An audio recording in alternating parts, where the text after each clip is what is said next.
Look, so generally speaking, I'm a fairly positive guy. I am betting long on America. I think that we're going to be fine ultimately. I think that the country's going to do great. But there's some stuff about to hit the fan, guys and girls. Okay?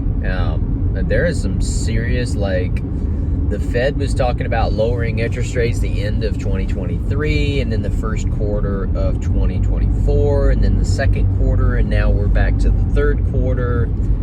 Now there's talks that they might increase interest rates. Now, what does that mean for your normal person who went and got a 30-year mortgage on your house, you know, at 3.5 down, you know, at 4, 5, 6, even if you got 7 or 8%, it's not going to really matter that much as far as your house. But to someone like me, who has 9 different loans, several of those that will be, so when you get like a lot of loans for a rental property, a lot of times business loans are going to be 5-year balloon or 5 years, and it's over 20 years, but 5 years fixed rate, and then that 6th year your interest rate can actually fluctuate up or so. And so a lot of my loans, I have a year to 3 years left before they can start to fluctuate. So that's not been a problem because I got a lot of these loans when I was paying 4.25% interest for these. Now that interest rates are effectively 8.5%, 9% for those same loans, and I'm laughing. It's not funny. It's certainly not going to be funny when, you know, the chicken comes home to roost with those. But it's something you have to think about. Did I think about it? Yes, I thought about it. I thought about it when I purchased these rental properties. I thought about what interest rates, if they go up, if they doubled, what if I have to cut my rent? I thought about all these things. So I'm going to be fine. Everything's going to be fine. There are a lot of people who did not think about that. There are a lot of people who bought these rental properties and they're running pretty tight numbers as it is.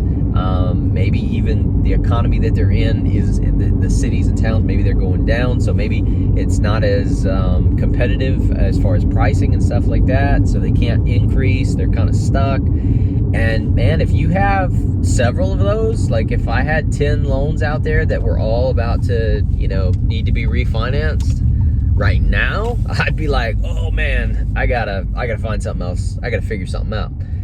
I'm gonna be fine, but I want people to understand, man, like this is a rough time financially in America, and we're trying to kick the can down the road, and Donald Trump's this big savior. I mean, look, I love some Donald Trump, okay? I love what he did with, you know, his policies and stuff like that. He certainly brought back jobs, but one thing Donald Trump did not do is Donald Trump did not lower spending.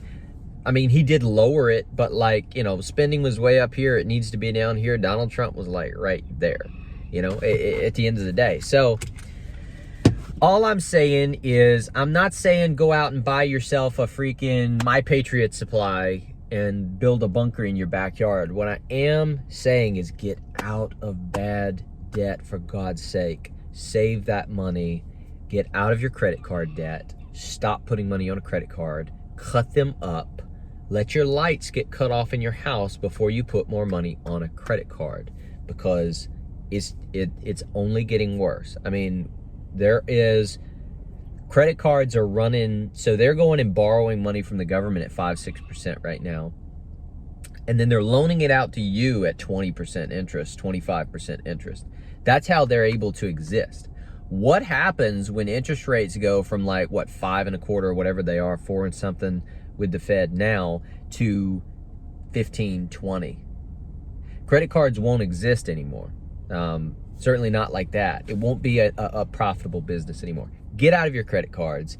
If you have a personal loan, those unsecured, high interest, equipment loans, whatever, get out of those freaking crap. If you have an Affirm payment or something still paying on for Christmas or stuff, get out of that crap. Get your freaking life in order, okay? Because I've got properties. I've got several properties that I'm going to start. I am shifting to no longer look at purchasing. I'm not actively looking to purchase properties. If they come my way, I'm going to jump on them if it's a good enough deal. But I'm looking at, I'm going to pay this one off that's going to be coming due at the end of this year or next year or whatever. I'm going to start working and paying those suckers off, because I'm going to get myself to a position where, hey, look, if interest rates go down, if it gets better, guess what I can do? I can go refinance those paid off properties and then go purchase something. And if I needed to, if the deal was good enough, even if interest rates were high, I could still go refinance those properties to go purchase this other deal. So I'm putting myself in a position. You got people like Jamie Dimon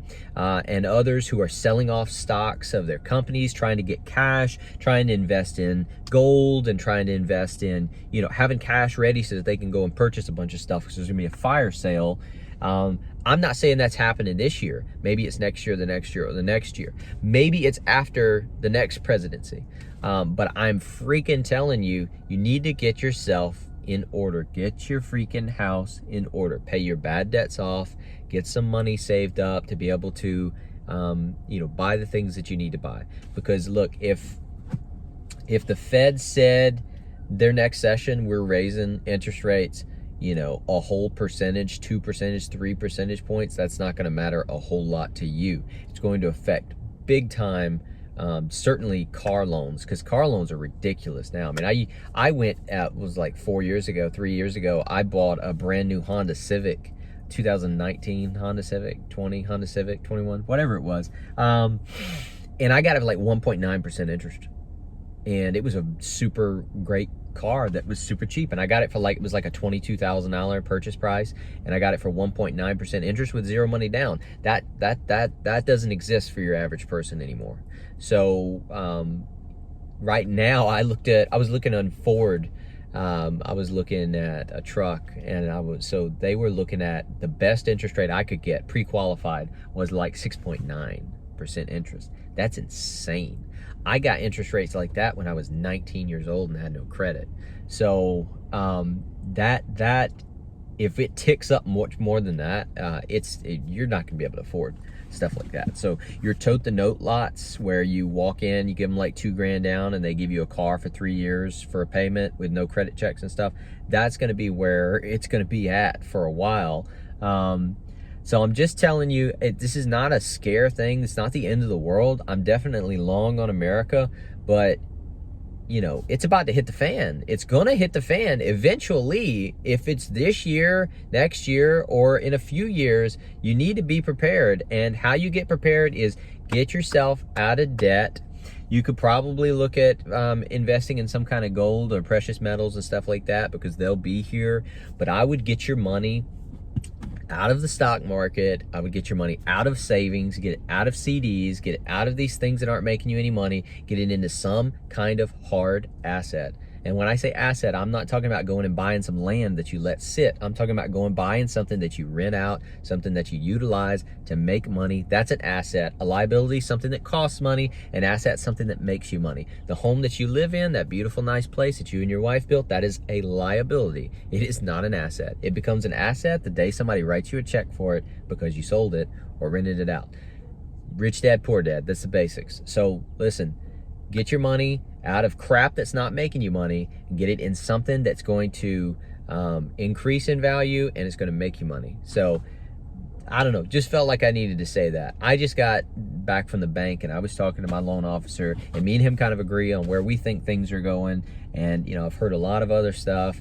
I mean, look, that's all I do is I listen to podcasts, and I learn stuff about real estate, what's going on, the stock market in the world, and all that good stuff. I enjoy it. That's why I started a podcast. But I'm just telling you, when it hits the fan, be freaking prepared. We're not talking about World War III. We're not talking about gas prices at $20 a gallon. What I'm saying is life's going to get really, really, really tough for a lot of people. So the best way for you to deal with that is to get out of your bad debt now, get your family in a good position moving forward. And worst case scenario, it doesn't happen.